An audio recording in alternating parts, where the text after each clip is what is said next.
hey, you should probably like and subscribe. Because I'm about to make a terrible joke, and I need to ask you to do it now before I make it, because otherwise you might not do it afterwards. But question, do you ever miss your ex? Like, do you ever actually really, really miss your ex? Because this guy right here, he knows all about your ex. This is Zaxara the Exemplary. He's a Sultai commander. He's got Death Touch. He's a mana dork that gives you 2 mana when he comes into play. And anytime you cast a spell with X in its mana cost, create a Hydra where X/1/1 counters go on it. However much you pay into the X cost is what you get in there. This commander is very, very funny because you don't have to actually play creatures, but then you have all of the biggest creatures. Now, there is a problem with commanders like these. These are what we call big mana commanders. Either commanders that care about big mana payoffs, or the deck is going to end up being big mana, so we have to have a lot of ways to get to that mana. So what are we going to be doing? We are going to be trying to cast big mana spells, and we're going to be trying to ramp into big mana spells, and then we're going to try to kill people with Hydras that we get onto the board, basically for free. So let's talk about our ramp package real quick. We have a 14-card, very, very robust, some would consider large ramp package. We are starting with the Scampering Surveyor. It is budget Solemn Simulacrum, you know, for our kind of budget. Everybody can run $1 Solemn Simulacrum. Sometimes we don't get to run $1 Solemn Simulacrum. So here's a 4-cent Solemn Simulacrum. ETB, get a land onto the battlefield. Farhaven Elf, ETB, get a land onto the battlefield. Terramorph, for 4 mana, get an untapped land onto the battlefield, and then it casts again during your next upkeep for free. Again, getting an untapped land. So this is basically a bunch of Skyshroud claim. Beanstalker Giant gives us an untapped land onto the battlefield, and then we can summon it later as a big beefy boy. We're not going to be doing that as much in this deck, but it's a thing we have access to. Dawn Treader Elk, it comes into play. We can sack it to get a basic land onto the battlefield. Font of Fertility and Wayfarer's Bauble are the same exact card as well. Sack them to get basic lands onto the battlefield. Search for Tomorrow gets a basic land onto the battlefield untapped. It's also one of our early game 1 plays. We can just drop it onto the battlefield by suspending it. Growth Spasm gives us a basic land and an Eldrazi spawn we can use for more ramp. Utopia Sprawl. This thing is under $1. I remember when this guy was $8, and then the Galea Precon cut its price in half, and now it's finally budget because it got enough reprints back to back to back. Enchanted Forest, when it comes into play, choose a color. Whenever the forest is tapped for mana, get an additional 1 mana of whatever color we choose. Rampant Growth gives us any basic land from our deck. Wild Growth gives us another version of Utopia Sprawl. Enchant any land, it taps for an additional green whenever we have it on. So we have a lot of low-cost ramp in this deck, all things considered. And then we have... well, I didn't want to talk about this part of the deck yet because this is the part I'm mostly excited about, but I guess I have to reveal it now. We get to run Tyranids. If you're a Warhammer fan or if you just enjoyed those, you get to play the Insect Communists now. So Sporocyst, it has green XX. It has Ravenous if X is 5 or more, so in this case we have to pay 10. Draw a card when it enters the battlefield. It has Defender, but when it ETBs, search your library for X basic land cards, put them on the battlefield tapped, then shuffle. We're going to get a lot of lands with this. Sometimes we're just going to get 1. Other times we're going to just go, I have 10 mana I don't need. I'm going to make a 5/5 Hydra, a 5/5 Sporocyst, and I'm going to get 5 lands. Okay. And then we have Nexos. All basic lands can tap for double mana. It's colorless, but it's double mana. And we can only spend that to cast X cost cards. This thing, the fact that we have access to a 50-cent mana doubler in this deck, when you build budget, sometimes the deck feels a bit budgety. When I built my budget Sephiroth deck, it feels budgety compared to my full power Sephiroth. This deck, I didn't feel like I had to make any, I didn't have to make any decisions that were purely budget related for building this at all. This thing just feels full power out of the box, so I hope you end up having fun with that. We also have a very deep removal package, 17 cards deep, because we have access to one of the funniest things printed in Magic, X cost counter spells. Counter a spell unless its controller pays X. If it's countered that way, exile it instead of putting it in its graveyard. That's Syncopate. So we're going to be like, hey, I end my turn. I'm not doing anything. Opponent decides they're going to play something that we don't like, or they're going to try to clear our Hydras off the board. We go, hey, pay 12 mana. or you lose your spell. Also, I make a 12/12 Hydra. Hope that's cool by you. Then we have Deathwind. Target creature gets a -X until end of turn. Disembowel. Destroy a creature with mana value of X. Logic Knot. Counter a spell unless its controller pays X. We also get to use the Delve mechanic here. So if we just want to make a stupidly big Hydra, we just counter any spell we don't like, even if we just don't like it mildly. Like, oh, you casted a Soul Ring on curve at turn 12. Okay, well, we're just going to Logic Knot that. Not for any reason other than delving my graveyard out to build a 40/40 Hydra. Hope that's okay by you. Spinning Wheel Kick, 2 green mana and 2X. Target creature you control deals damage equal to its power to each of X creatures or planeswalkers. So we pay 4 mana to kill a creature or a planeswalker, or we pay 6 to kill 2, or we pay 8 to kill. You basically get it. And we're generating a Hydra when we play this anyway. Fairy Fencing, creature gets -X. The additional text doesn't matter. Attempted Murder, this one's silly. We get to roll X 6-sided dice. For each even result, put 2 -1/-1 counters on a creature. For each odd result, make a 1/2 blue bird crow token. So, evens and odds being of equal chance, likely it's going to be that we pay like 6 into the X, put 6 -1/-1 counters on a creature, and make 3 birds. That's probably what's happening more often than not. Killing Glare, destroy a creature with power X or less. Then we have Ravener. This is a flash Tyrannid. Again, Ravenous, when it gets X or more of 5, you can draw a card when it comes into play. When it ETBs, target creature and opponent controls. When it enters the battlefield, target creature attacks target opponent this turn, if able. So, we get to play this down really, really fast as the turns are ending, when somebody's about to go into their combat phase and go, hey, I know that you've got a big creature over there that I don't like. I'm going to make you swing it into the person that has a Baleful Strix, and that way that creature just dies, and I don't have to deal with it. Or you can just, you know, tap out somebody's one blocker that they have by forcing it to swing.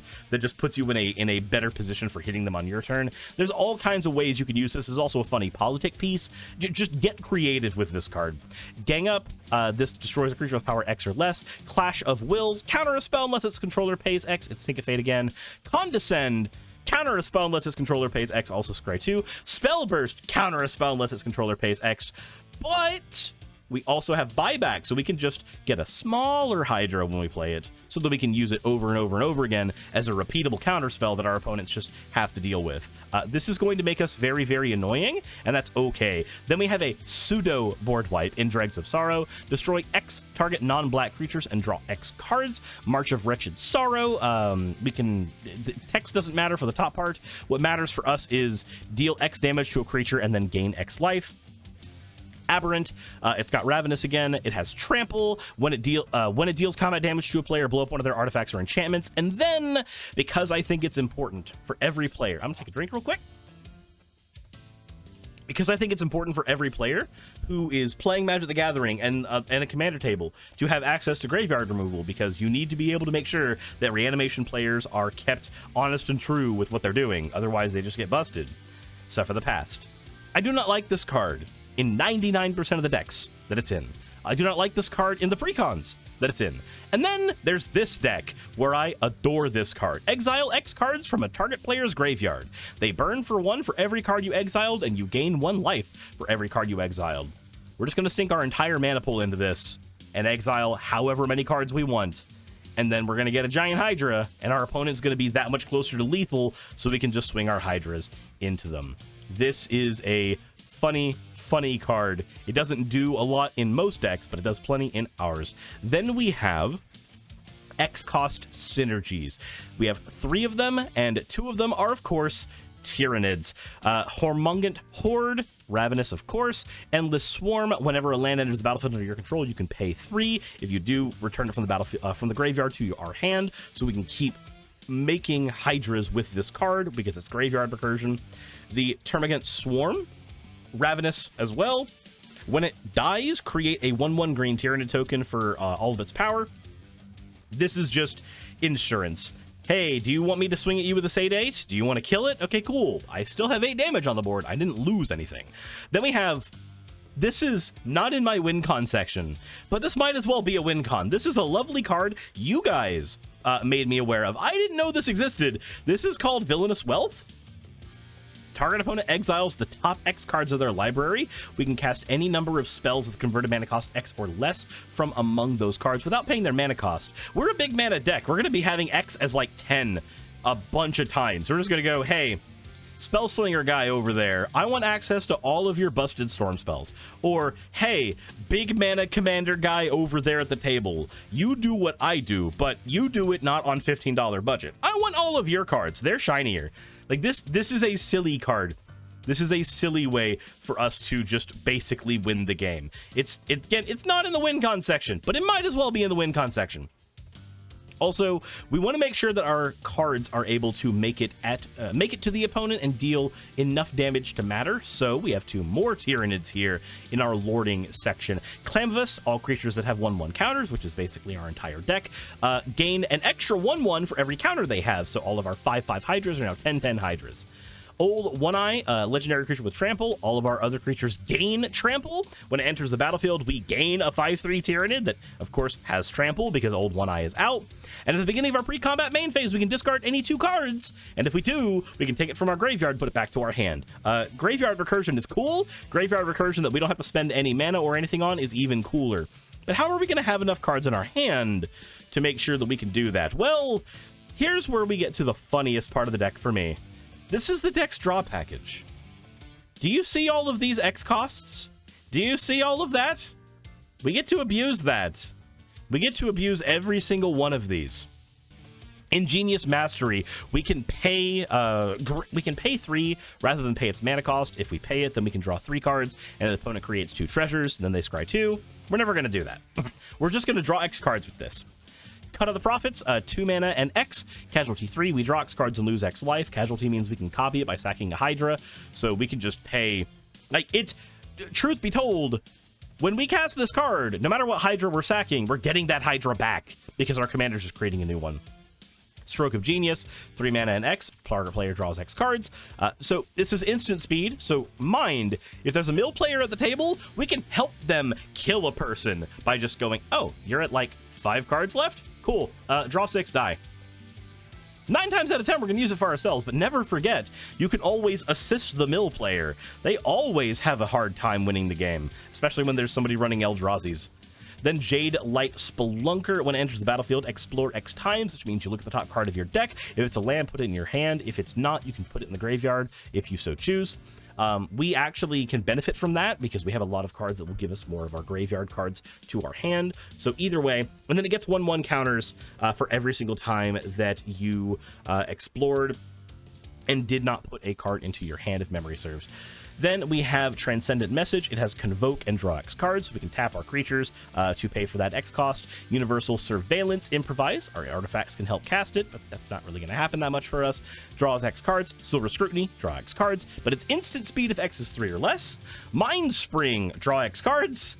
Even the Score, draw X cards at instant speed, costs 3 less if an opponent has drawn 4 or more cards already. Pull from Tomorrow, draw X cards, then discard a card, and then Commander's Insight, draw X cards plus an additional card for every time you've had to cast your commander. So we are going to get a lot of stuff off of this. But what are we trying to do to close out the game? Well, there's 2 things we're going to be doing. 1, we're going to be loading 1/1 counters on our creatures, and 2, we're going to be making sure that those creatures can get in. So now we move to the counter synergy section. This is the section where we're going to be making our creatures absolutely massive. Wildwood Scourge, it comes into play with X1/1 counters, and anytime one counter comes on to another non-Hydra creature, so like our Tyranids, we can put another 1/1 counter on the Wildwood Scourge. Broodlord is one of our Tyranids. It has Ravenous. When it enters the battlefield, distribute X1/1 counters on any number of other creatures we control, so we get to add more counters to our stuff. Boreal the Hulklade, double the number of each kind of counter on target artifact, creature, or land. So, hey, I have a 10/10 Hydra. Would you mind if it was a 20/20 now that it's about to touch your face? Okay, thanks. Tervigon, I am Tervigon. There we go. It has Ravenous, Trample. Whenever it deals combat damage to a player, create that many green Tyrannid creature tokens. Then we have Tyrant Guard. It has Ravenous, and we can sacrifice it to make all of our creatures with counters gain hexproof and indestructible. So we have board wipe protection. That's going to matter as soon as we talk about our board wipes. And then we have Corpse Jack Menace. We get to put a doubling season in our deck, basically. Or branching evolution, rather. If one or more 1/1 counters would be put on a creature we control, we actually get to double that instead. So I'm normally not one for putting a bunch of doublers in a deck. It feels very win more, but Corpse Jack Menace is just, it's super easy to get out with this deck. So we're just going to drop it down and then play literally any spell, and we get double value out of it. But I mentioned board wipes. Let's go ahead and show you why the Tyrannid Guard's Indestructible is going to be important. We have Gaze of Granite. Destroy each non-land permanent with mana value X or less. This is going to let us just wipe an entire board, except us if we have Tyrannid Guard out, or if we're on the back foot, we can just say, hey, I don't care what stuff your deck's playing. It's all gone. Curse of Swine is an exile with X ability. Exile X target creatures. For each creature exiled this way, its controller puts a 2/2 green boar token onto the board. So just get rid of all the problematic creatures and turn them into boards you don't care about. It's pretty straightforward, pretty simple. We're going to make a Hydra off of it like we do with everything else. But what happens when we lose our cards? How are we getting those back? Well, we actually have a very, very strong, even though it's not a big and flush recursion section, because each of these has X in their cost.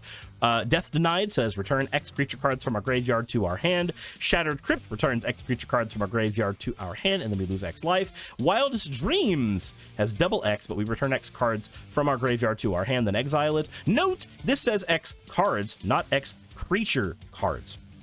So we're going to be able to recur our stuff a lot. But finally, well, we got 2 seconds. Land and then finally. But finally, how are we going to be closing out the game? How are we going to be winning? And yeah, here's our win con section. The Combine Chrysalis. All of our Hydras get flying. We can also sacrifice a token to make a 4/4 beast. We're not going to do that too much, but sometimes we have like a 1/1 Hydra that we're tired of seeing. We're just going to turn it into this. Open into Wonder. X cost. X target creatures can't be blocked this turn. We just make all of our big Hydras unblockable. And if they touch people, we get to draw a card for every time that they touch somebody. Tribal Unity. Creatures of the type of your choice get XX until end of turn. So if we have more Tyrannids, we're going to go for Tyrannids. If we have more Hydras, we're going to go for Hydras. But you can't block all of them, and the ones that get through are hitting for, you know, bigly. And then finally, we have Wonder.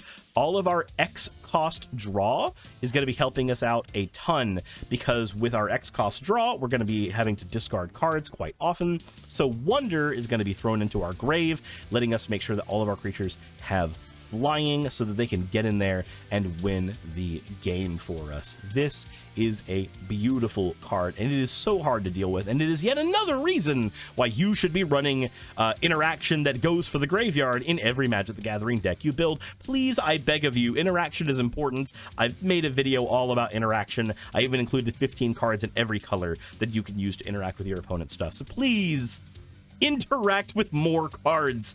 Don't just let dumbass strategies like what I'm brewing here work. And then we have the land section of the deck. We are a 3-color deck, so we have to make a couple of sacrifices. I'm not a big fan of the Thriving lands usually, but in a 3-color budget deck, they do wonders. A tap for one of any of the mana that our deck cares about, and then we can choose a color other than the one that it taps for, so it can tap for that color as well. That's super important in a deck like this, because we need to make sure we have all of our colors as early as possible. Speaking of which, Evolving Wilds and Terramorphic Expanse can crack for any of the lands that we need. Shire Terrace, you've probably noticed that I put this card in just about every deck now. Shire Terrace also can be sacked to get any land from our deck onto the battlefield, as long as that land is a basic.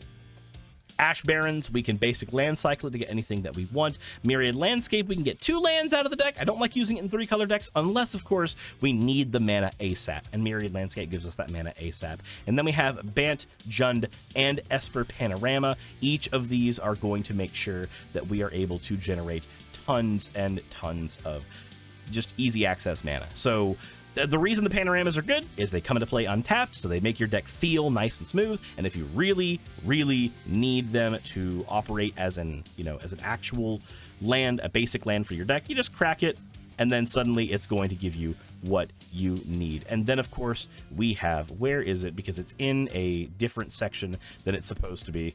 We have Exotic Orchard, taps for any mana that we need. Where did you go? I put Promising Vein in here. There we go. Sorry. Promising Vein is also in here. Add a colorless mana, and it can sacrifice for any of our stuff that we need. And then we have a controversial pick. I know that a lot of people are not super big on this particular card, and I wholly understand. I get it. I do. But we are putting a Temple of the False God in the deck. I know, don't kill me! Temple of the False God is in this deck because we are getting so many lands onto our battlefield, and we need every single bit of mana that we can get to generate mana for Zaxara's ability. So we have a Temple of the False God. I know. It feels awkward having that there, but trust me, we'll get through this together. There's a Temple of the False God to Magic the Gathering deck. It's not going to kill you. It's not going to hurt you. Forest is in. We got Forest of 9. We have 8 islands, and then we have 5 swamps.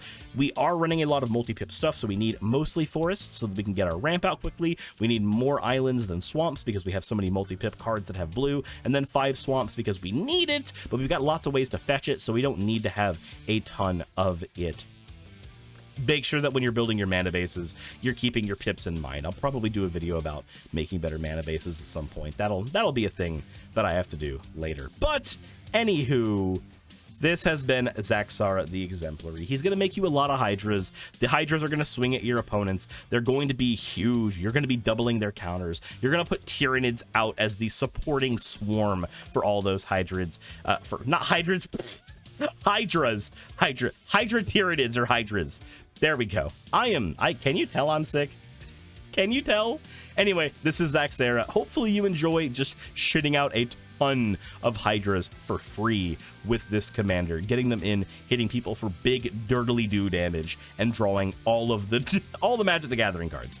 Let me know what you think in the comment section below. Hit the like button if you haven't already, and as always, everybody, I'm gonna lay down and take NyQuil. Hey, I just quickly want to give a thank you to all of my wonderful patrons who keep this show running. YouTube and Twitch are a pretty bumpy ride at the best of times, and the stability that Patreon provides me is worth more than I can say here. I'd also like to thank each and every one of my $20 and up patrons here, and they would be Red Joker, Blitzkrieg, Cameron, Dren, Jemshin, Smiling DM, Poundini, Mabbity Babbity, Naomi, Isaac, Agamotto, Jordan, Ravi, Giuni, Kiratorian, Prisma, all of you, I'm not saying that part, and Starlight. And finally, thank you to everyone else that helps keep this channel alive. While you're here, why not check out another video? And thank you for watching.